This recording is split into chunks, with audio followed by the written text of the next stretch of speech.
Thank, thank you. And so wonderful and special to be with you all today. And just to put a little plug in for Rabbi Jaffe's prayer practice, the Hitbodedut, I did it. It was transformative. It was really, really excellent. So I just want to throw that out there. If you're on the fence, it's a really special thing. Um, all right. So unsolicited, completely unsolicited, but I felt like I had to just say it. Um, so today, where are we at today?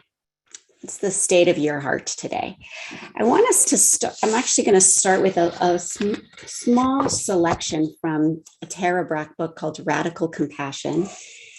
And this short little story goes. In a distant land, word spread far and wide of a holy man with magic so powerful it could relieve the most severe suffering. But to reach his wilderness refuge and receive his healing, a seeker had to trek through dense forest and over precarious mountain passes. Those who persevered arrived at the holy man's simple hut, exhausted and dirty. After guiding them to a refreshing stream and offering tea, he'd sit with them in silence. When he finally spoke, it was to swear them to secrecy about what was next to pass between them. Once they took the vow, the holy man asked a single question.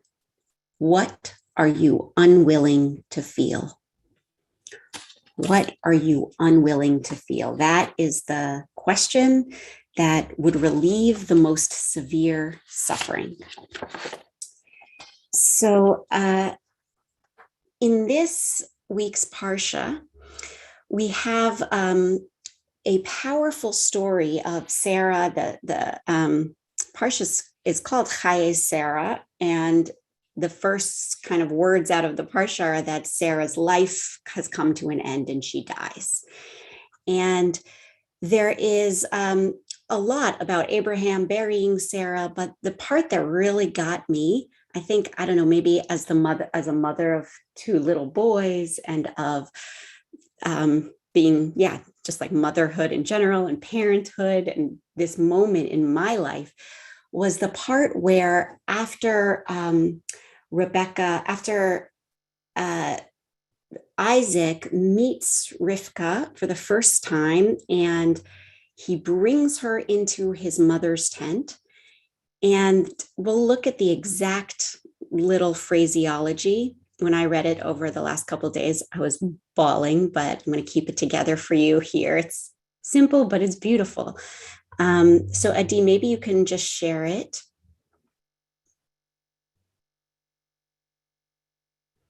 Okay, so he meets Rebecca and he brings her into the tent of Sarah, his mother, that very clear kind of repeating of her role to him. Sarah is his mother. He took Rebecca and she became his wife and he loved her. This is the first love story in the Torah, and it's real love. He loved her.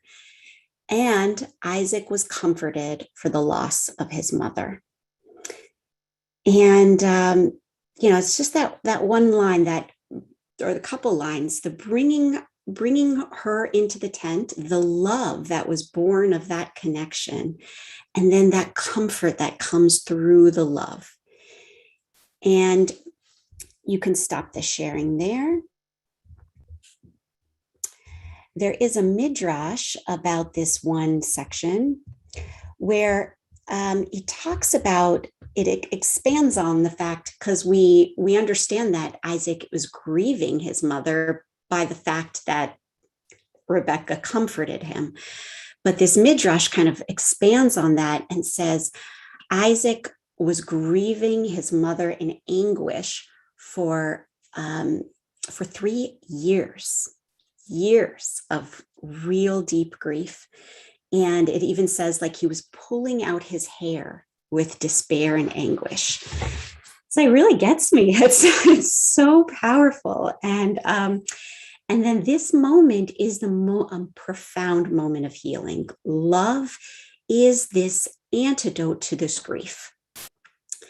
And it made me think actually of a friend of mine, Greg Snyder, once told me that he thought that grief is the admission ticket to love.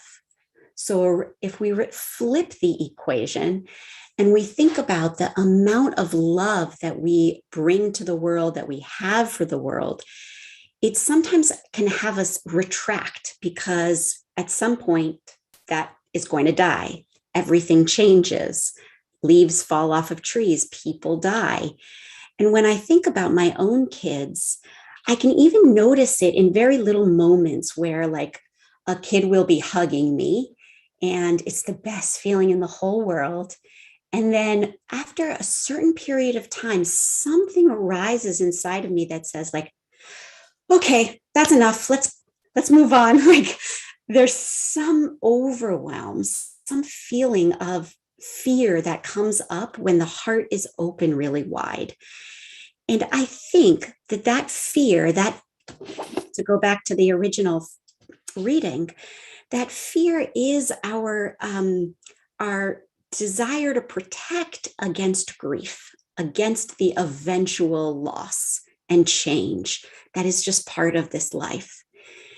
And I notice that even when I'm taking a walk, I'm in the Hudson Valley, it's beautiful and leaves are changing. And I notice sometimes I'm able to kind of open myself to it all and really take it in. But a lot of the time, there's some buffer between me and that open-heartedness. And I think what I'm unwilling to feel is the grief. And without the grief, you don't get the love. They kind of have to come together. And so in the Parsha, the love releases Isaac of this unrelenting grief. And in our lives all the time, the grief, opening to the grief, can allow us to really open and feel the love. And so my question for you in this moment, what are you unwilling to feel? What do you have a wall up because it would maybe mean that there's some pain in there, that there is some loss or some change? And if you're feeling a lot of grief, could we make space, just like in the tent of Sarah, the tent of his mother, the real kind of locus point of his grief? Somehow Isaac is able to feel enough space to allow in a new person, to allow in love. And so wherever you find yourself in this moment, can we open up that tent? Can we make the space for whatever it is that we're unwilling to feel? Invite it in, open it, allow it to be there. So let's try it in our practice. I invite you to find a comfortable position. Arrange yourself in whatever way that you can sit for the next period of time. Roll your shoulders open. The openness, as Rabbi Mark mentioned in the beginning, the openness of the heart is so related to the openness of our body. And so we can begin to open that heart when we allow the body to open. We sit in a posture where the breath can come in and out, where the heart is exposed, vulnerable, open, and vast, in just our posture. You can relax your shoulders, soften your jaw, lift upwards through the crown of the head. You can close your eyes or you can keep them very softly focused in front of you.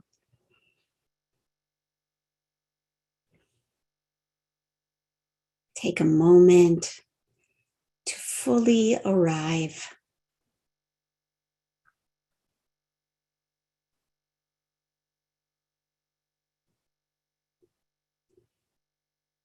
To drop into the expanse of just this moment, just as you are.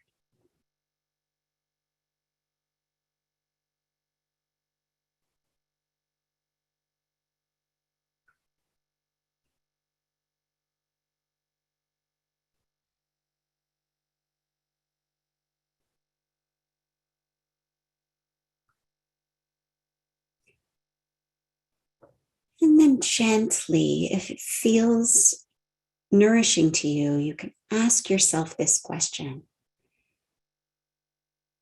what am I unwilling to feel?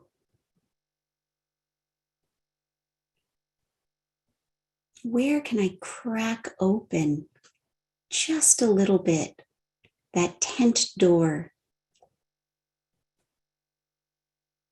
to that feeling?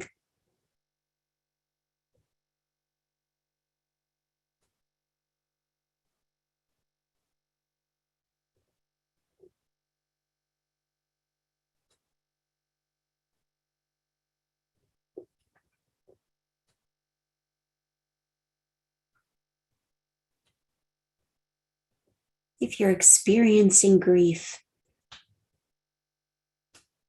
can you open to the grief and the love that's at the center of that grief?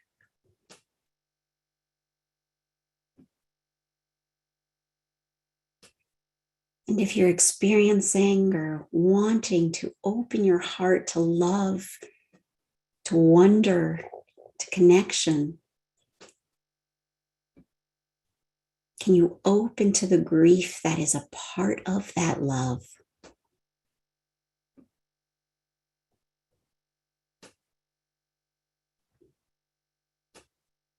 Feeling it in your body,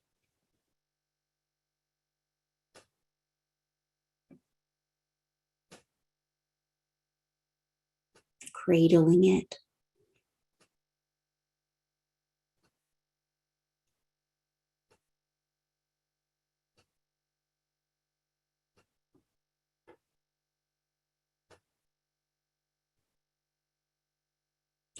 Allowing each breath to just let it softly wash through you.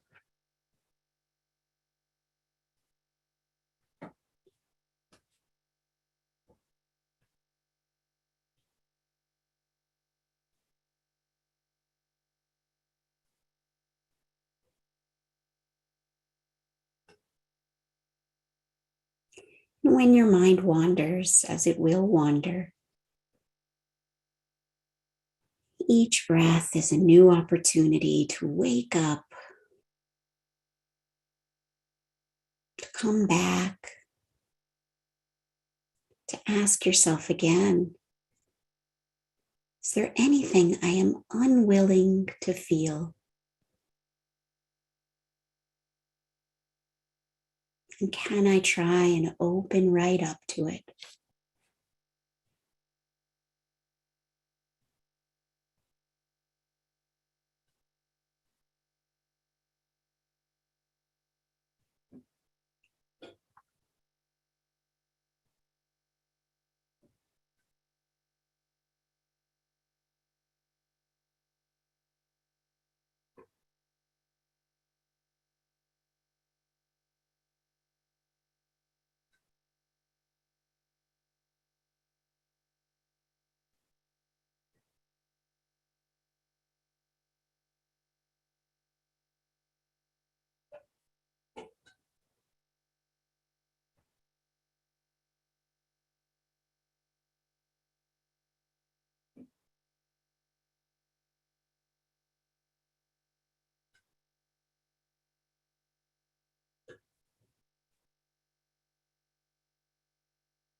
Dropping into that spaciousness that can hold all of it. The love and the grief, the fear, the excitement.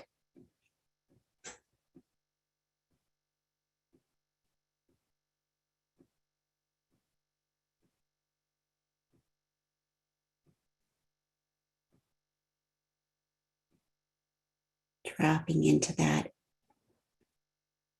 in this moment.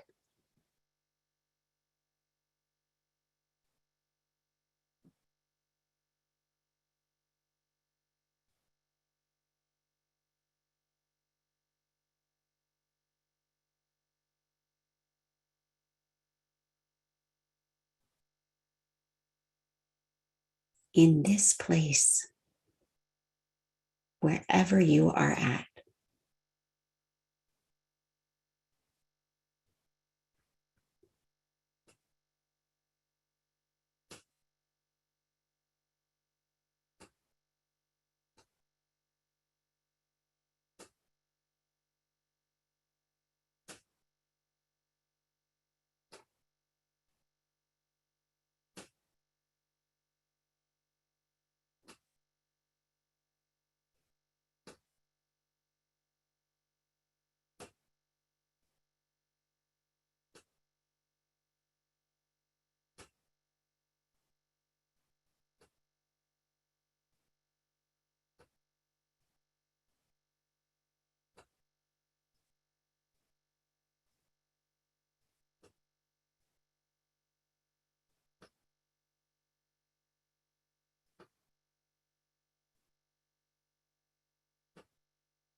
If you'd like, you can take a few moments to set an intention from this place.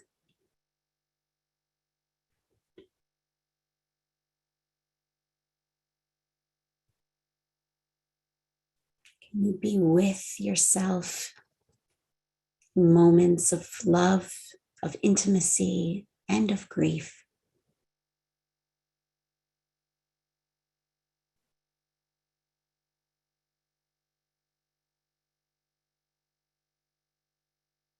Can you feel that source of life holding all of it underneath you, right in this moment and every moment as you move forward?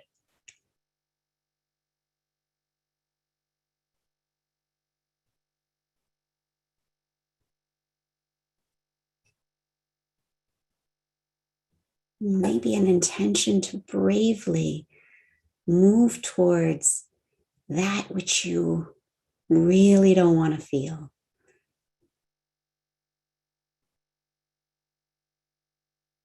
But that is the key to your living, to life.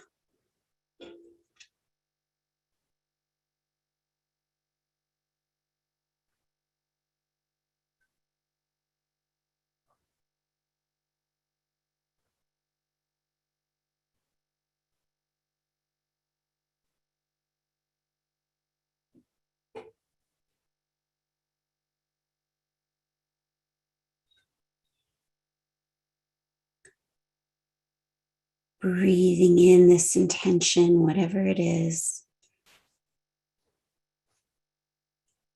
letting it move through your whole body to become a part of your cellular structure.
When you are ready, at your own pace, you can bring your attention back into our space.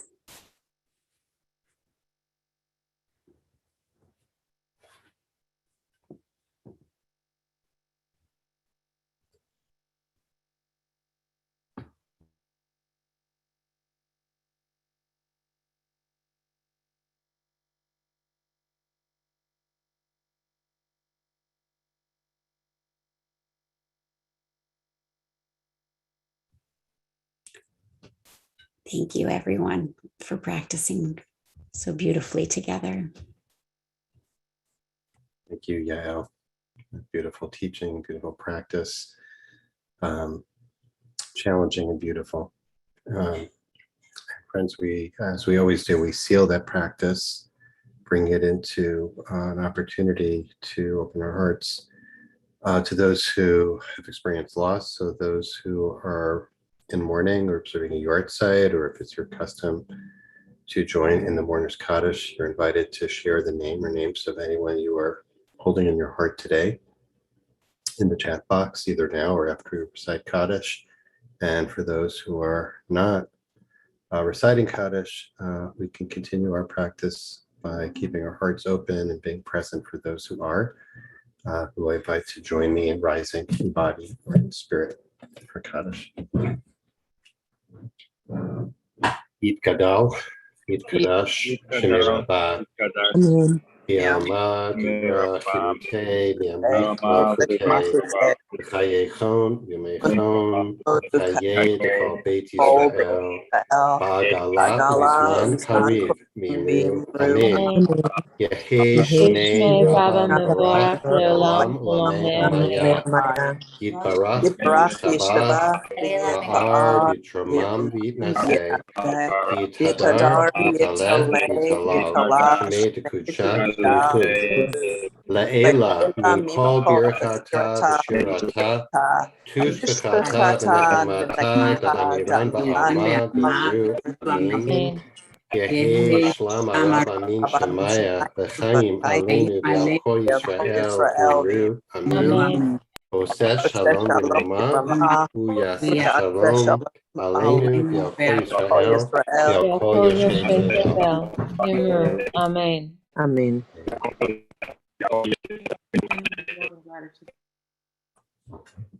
Friends, thank you so much for joining us today. Before some of you leave, you're welcome to stay on, as always, for conversation with our teacher today, Yael Shai. for about 15 minutes. For those who are leaving, just a reminder, I didn't mention earlier that next week, our own Rabbi Sam Feinsmith is going to be leading all the sits next week, Monday through Friday, and exploring the intersection between Jewish mindfulness meditation and Jewish prayer.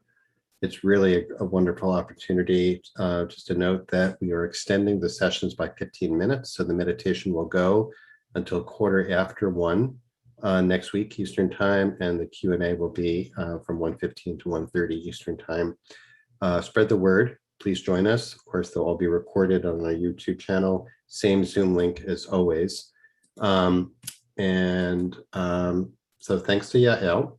Yael, thanks for putting your info in the chat box. I'm also putting, I hope that's okay to put that link in too. That's good. For those who would like to learn more about what Yael is offering these days.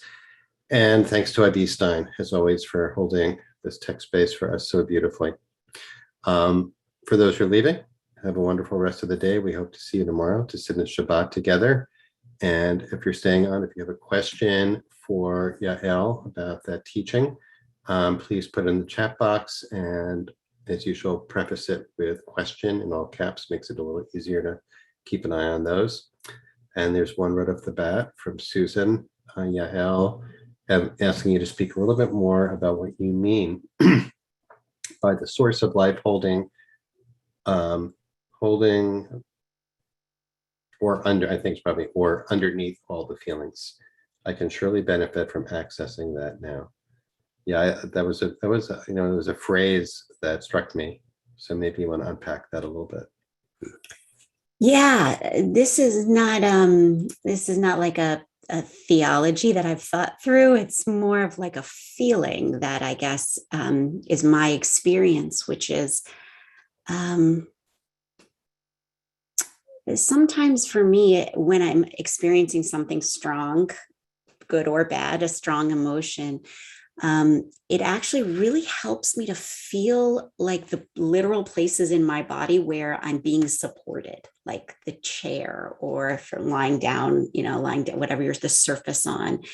And that like level of support is sort of where I can then relax. I can really open up, doing the same thing I'm suggesting all of you do, like opening up to whatever it is that's coming up and the feelings and the difficulties, because you can kind of access this wider, kind of spacious area that can hold those feelings. So I realize I'm answering it with the same thing again, but it's a kind of a feeling of whatever it is that's arising, being held. I believe that this is God, that this is what the divine is. It's like a container that's much larger than my own skin that can hold all of it. And the visceral experience is sometimes connected to first feeling what literally is underneath me to hold it. I don't know if you got more, Rabbi Mark. Oh, you're muted. Thank you for reminding me. So I think that's great. And we're not here to discuss theology as much as observe experience and hopefully introduce the idea that it's actually not that different, that we can come to our own theology by paying close attention to our own experience, not by studying it in a book or thinking if it makes sense in the abstract or logically, which many of us are used to, talking about God, talking about the divine. But the question really here is, what is your experience? What do you notice? So, I thought, well, I'm glad we didn't advertise in advance that, come to meditation and open the door to all your most challenging emotions. Like, oh, sign me up for that. So that's what I meant, but I said it was challenging and beautiful. So it was challenging, but you're offering there this, from your own experience. I really appreciate the sense of, I can maybe do that. And it doesn't mean like flinging the door open. It means like, maybe I can open it a crack, as long as I am feeling the support and this, or, like it could be hearing a voice that says, it's okay, I'm with you, you can handle this, right? And it does seem to be true from my experience, and I resonate with what you were saying, that the extent to which we're willing to open that door is directly connected to our capacity to experience, in this case, we're describing love, the case of Isaac, you have to basically, sounds like the equation was, you have to grieve and be willing to go into pain and loss to love. I mean, there's nothing, I guess, particularly necessarily new about that. It's not like a great Kiddush in that sense, but being aware of our internal desire to protect ourselves against loss and be compassionate about that instead of what's the matter with me, right? So maybe you want to speak a little bit about that, the compassion aspect about that, right? Because this is our shita, this is our, methodology here, is not to kind of just do it, just power through. Right. But yes, of course you're afraid, to bring our teacher Sylvia Borstein into here, the sweetheart voice. Of course you're afraid, sweetheart. Who wants to experience grief and pain? Nobody. We're hardwired not to. It's okay. And if we can feel that compassion in the way you just described the support, then maybe we can open a little bit and say, like, oh wow, I could handle that. That's right. Yeah. I think of it like a titrating. Mhm. Like you do just the amount that feels like it's safe and okay. And then you go far and then you're done. And you just so gentle. It's such a gentle movement, but like a movement of expanding. So we got some good questions and challenging ones. So let's take this one. This is from Shelley.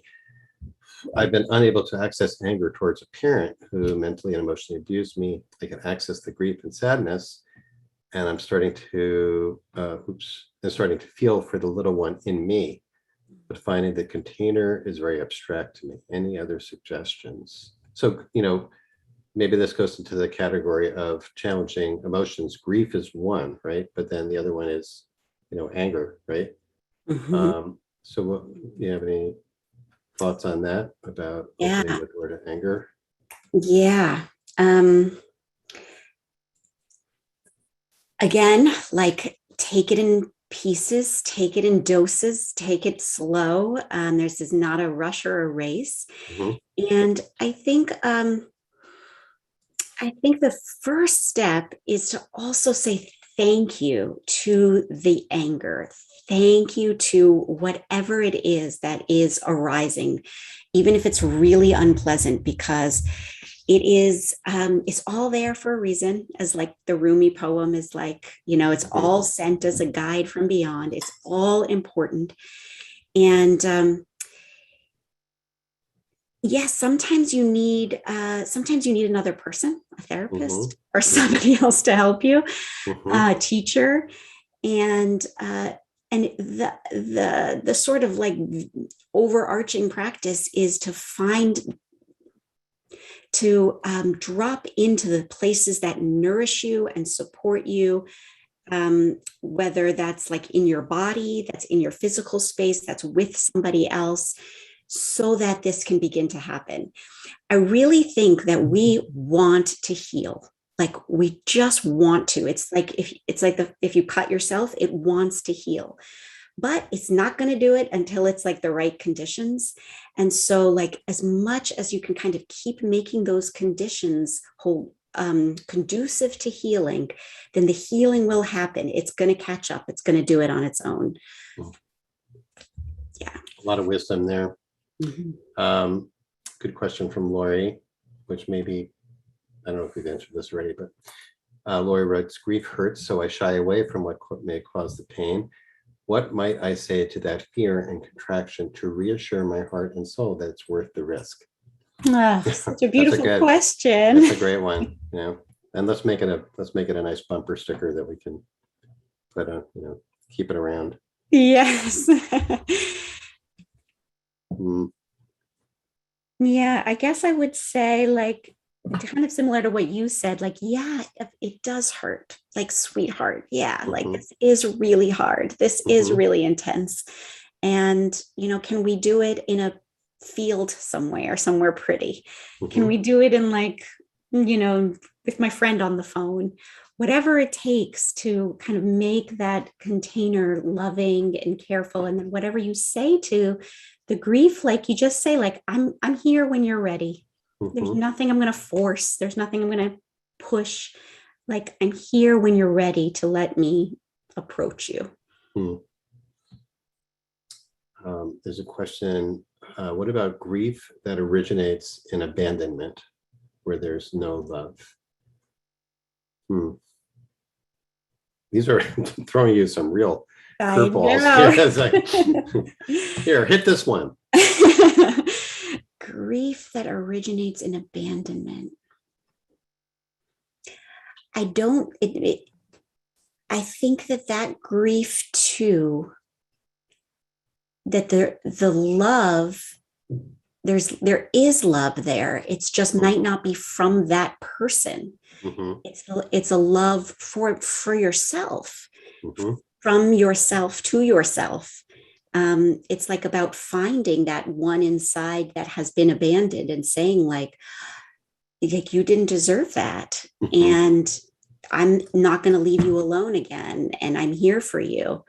And there is also in that voice coming to the abandoned one, I think there's also this voice of God, the divine, that Mhm. is also loving Right. and saying again, like, you didn't deserve that. And there's this beautiful text that we that I guess is traditional to be read before studying Talmud, the Hadran, Mhm. and it's Mhm. the phrase is like, it's like written up on my wall. It says, "You will return to us, and we will Right. return to you. We Right. will remember. You will remember us." Mhm. Talking to God, like, Mhm. it's so stunning, and I Mhm. love it because it's like that sense of you are not abandoned, you are not forgotten ever, and you never were. And so I guess that's the love that I'd want to get back to in the middle of that grief. Yeah, that's great. And I guess also it can manifest in the ways you spoke about earlier, just in that sense of I am noticing the pain of abandonment, and I am supported by this seat, and I'm supported by this floor, and I'm supported by this planet. And there's also a voice, an additional voice that we were discussing about, that's offering me compassion, that wants to take care of myself. Even just the noticing of it, right? The noticing of pain in a way is an expression of self-compassion, right? It's acknowledging and honoring the pain, as opposed to pushing it away or saying that didn't happen, right? Yeah. It happened, it's real, and I'm here to testify, to bear witness to it, in a way that is self-supporting, self-sustaining, self-compassionate. Yeah. Um, it's really good. Um, Yeah. we have just a couple of minutes. There's a question about, and I don't know if you have what your level of expertise is on the neuroscience here, but there's a question about how to connect how the nervous system and the brains gives us signals. Um, my very rudimentary sense here is that, if you're talking about working with fear of emotions, right? We have the heart, the reptilian amygdala brain, is doing its job, right? Saying, stay away, stay safe, stay safe, stay safe. And then there's this executive aspect to the prefrontal cortex, which is saying it's okay. You can, you're actually not in danger, as to the extent that you think you are. You can open the door a little bit. It will not, thanks to the alarm, you know. Um, and so I like to think about it that way. The alarm's going off. It's like, is that a real alarm, or is that, I love just? that. I'm glad my alarm system works. Thank Yeah. God, right? Yeah. There's something beautiful that I heard that sort of like what you should tell the part of yourself that's scared and panicked from Mm-hmm. that earlier part of yourself, that you should, when in the process of talking to it, to the earlier question, you should also say, I'm this many years old now, like Mm-hmm. literally tell it how old you are now, to Mm-hmm. start to kickstart that prefrontal cortex of being Mm. like, you are safe, this is not the same situation, and like, you're in good hands. Kind of a sweet idea. Yeah. I also, just before we end, this was like a great seasonal meditation because of where we are. Like you're really close to nature where you're situated in the Hudson Valley. So it just made me think about like my relationship with leaves, how when the leaves first open in the spring, I am so happy and think, oh, they have their whole life ahead of them. And then on the next day, I'm already grieving. I'm already like, oh, it's already ending, and then in the fall, you're like watching the last stages. And there is, it's like the grief and the beauty are so intertwined right now at that moment. It's really heartbreaking, heartbreaking / opening, right? Totally. Totally. I mean, that is what I'm like living inside of every day. Yeah. All right. And then we have the winter. Okay. So I put in the chat once more the link to the retreat, which is when, Yael? It is November 14th. Would really, really love to have you all there. It's going to be just a mini retreat, 3 hours. Right. Good for beginners, good for people who want to just deepen their practice, have this little period of time together virtually. Would love to have you. Great. Okay. Thanks for doing that. And thanks, Adi. And thanks for joining us and leading us as always. Yael, really a pleasure. Okay. And thank you all for these beautiful comments in the chat. Hope to see you tomorrow.